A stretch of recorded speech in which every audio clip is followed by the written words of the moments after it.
The most bizarre aspect of this spectacle was that the Democrats who most aggressively defended Trump's version of the surveillance bill, the Democrats most eager to preserve Trump's spying powers as virtually limitless, were the very same Democratic House members who have become media stars this year by flamboyantly denouncing Trump as a treasonous, lawless despot in front of every television camera they could find. The hypocrisy is so thick that it can only be the result of a huge heroin problem. It would be a good hypocrisy if the Dems wanted to limit Trump's powers they were willing to grant to Obama. But the fact they don't is even more upsetting. To shed some light on what's going on in case you don't know, this is that time when your duly elected representatives obediently vote to throw your Fourth Amendment into an oblivion. The Foreign Intelligence Surveillance Act expires, so before it does, the Congress just needs to say that they extend its life expectancy by another 6 years. For the second time in a row. Whenever a bill strips away rights of the people, it's always an extraordinary showcase of bipartisan collaboration. The act was passed under Bush in 2008, and it was first prolonged under Obama, breaking his campaign promise to put an end to the mass surveillance of American people. That means no more illegal wiretapping of American citizens. No more national security letters to spy on citizens who are not suspected of a crime. No more tracking citizens who do nothing more than protest a misguided war. No more ignoring the law when it is inconvenient. That is not who we are. The intelligence community is doing is looking at phone numbers and durations of calls by sifting through this so-called metadata. We kill people based on metadata. They may identify potential leads with respect to folks who might engage in terrorism. This administration acts like violating civil liberties is the way to enhance our security. It is not, because there are some trade-offs involved. And it's not what is necessary to defeat the terrorists. They help us prevent terrorist attacks. And now Trump is on his way to become the next big brother.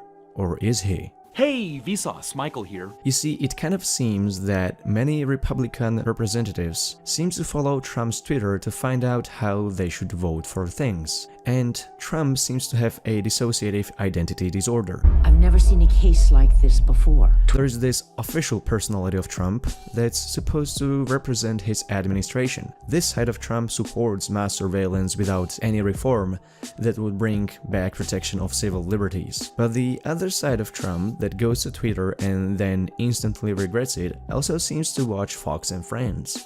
How old are you? 9?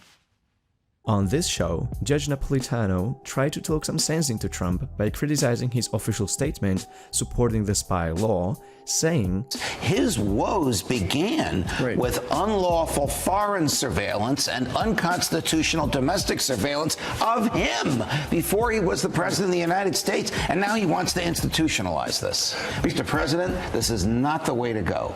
Spying is valid to find the foreign agents among us, but it's got to be based on suspicion and not an area code. The real Donald Trump then stood up, grabbed his phone and tweeted, "This is how the African American was doing bad things to me?" Sad. This sparked so much confusion among the representatives. The dignity and the decorum of this... They started to chatter among each other. Well, fine, I'm voting no then. If he doesn't care, then I don't care. Adam Schiff even called for a delay on the votes to make sure they wouldn't accidentally turn it down. After all, Trump's tweet made it sound like the proposal came from the Democratic Party that could somehow hurt their leader. The situation was heating up so much, Paul Ryan had to step in to talk Trump out of this. The conversation went something like this: "Don, this is your bill. We give you more powers. You'll enjoy this. Believe me." Then the real Donald Trump went, "Shit. Forget what I said, okay? We need it. Get smart." And the disaster was resolved. The vote passed the bill. For the next 6 years, Trump will have unchecked power over the warrantless mass surveillance, following the footsteps of his predecessors. Thanks to the Democrats. And don't even consider thinking FISA court somehow reasonably limits the mass surveillance by the US government. So wrong. Basically, everything gets collected by the NSA programs. Not wittingly. Before anybody can even ask whether they should. PRISM partners with the tech giants to grant NSA direct access to their databases. The Section 702 then allows for the bulk collection of internet traffic they didn't get from PRISM partnerships. If this doesn't satisfy their collection fetish, the NSA uses the Executive Order 12333 from Reagan, yes, Reagan, to collect data that moves outside of the US. Some say that this Cold War era policy is what allowed for the mass surveillance of today. The 80s were the worst. When companies transfer their data across their international data centers, the government gets a copy of that. But when Facebook or Google sell your data with their advertising networks, this transfer of your private information, caught up by advertisers, also travels outside of the US at some point during internet exchange. Each such data exchange means the NSA snatches your private info. And don't be fooled by the wording they use. They say they only go after foreign targets, but that's not how this is used in reality. Section 702 is just an excuse to circumvent the Fourth Amendment so that they don't even have to ask for warrants each time they wiretap an American citizen. This happens so often, they can't even tell us how many times they did this. They don't look at where communication takes place geographically. Even when you talk to your friends over the internet who live right across the street, your internet traffic channels around the world before it reaches your contact. In the eyes of the NSA creeps, this makes it a foreign communication. They manage to do this with surgical precision because the NSA taps directly into the backbone internet infrastructure like AT&T's fiber optic cables that carry internet traffic. The law enforcement is completely free to define what constitutes a foreign intelligence information. Each time they designate target selector to certain data, all related communications is included in the search and seizure. So when a law enforcement agent decides to look up an innocent American citizen, nobody asks them any questions at that point because the data has already been collected and the National Security Clause established. This National Security Clause and broad application of the foreign surveillance information is what allows the law enforcement to monitor innocent American citizens without a warrant. The NSA databases from bulk collection are huge. So the FBI uses tools that, by their own words, make it feel like searching Google. An agent just types in someone's name and everything pops up. Literally everything.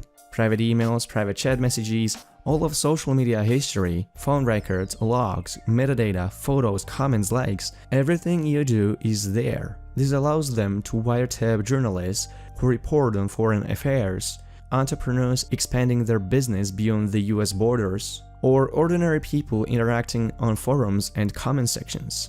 Everybody on the internet is guilty by association. And now, in your eyes, you might think this is not an issue for you because you are a good person. But imagine you could sift through your entire online history, everything you ever said, wrote, posted, and you could have a look at a cherry-picked profile of the worst things you ever did on the internet, irrespective of context. And somebody takes this profile of you to the Justice Department, or it just so happens to get leaked. Such an accidental thing that happens so frequently, it got its own name. The unmasking. Nobody is going to look at the context of your whole life. Judgments are going to be made. Just take the example of how the Wall Street Journal managed to destroy PewDiePie's career by cherry-picking and fabricating stories about his content. Sure, it was constructed, and the internet plebs stood behind him, but he lost his show and some important business partnerships he was working on for years. Just imagine what the law enforcement can do with unlimited access to everything you ever did in private, thinking all along you have nothing to hide, just like PewDiePie thought nobody would take his jokes out of context to damage his reputation. This is what the law enforcement and intelligence do on a daily basis, but with what people do in private and not just publicly. Legally, they can't use Section 702 to target purely domestic communications, but they can routinely do it through vague mechanisms of broad definitions and dragnet surveillance programs. I'm sure nothing bad can ever happen. Privacy is not a partisan issue. Just like there are bipartisan efforts to revoke it, there are bipartisan efforts to fight for it. Democratic Senator from Oregon, Ron Wyden, and Republican Senator from Kentucky, Rand Paul, decided to filibuster the bill. Shortly before the FISA extension vote, the House turned down a proposed amendment of FISA that would have required a warrant each time law enforcement wanted to monitor US citizens. This proposal was a result of a long-term cooperation between Republican from Michigan, Justin Amash, and Democratic Representative John Conyers. I'm only going to say that free speech seems to be big in America, but privacy not so much. If there was a bill that would somehow put barriers to free speech on a federal level, it would probably spark a civil war. It's almost as if the Bill of Rights was looked at as a ranking of amendments rather than taken as a whole, where one can't fare without the other. Privacy is your own realm, where you are free to grow your nurture without the fear of judgment. If you can't express yourself freely in your private space, how different is it going to be in public? And that's where I'm going to leave you today. Thanks for watching, leave a like, share this video, and please, I most appreciate if you comment because I'm interested in what you think. Subscribe if you are new to this channel, and see you next time. I think he's a total traitor, and I would deal with him harshly.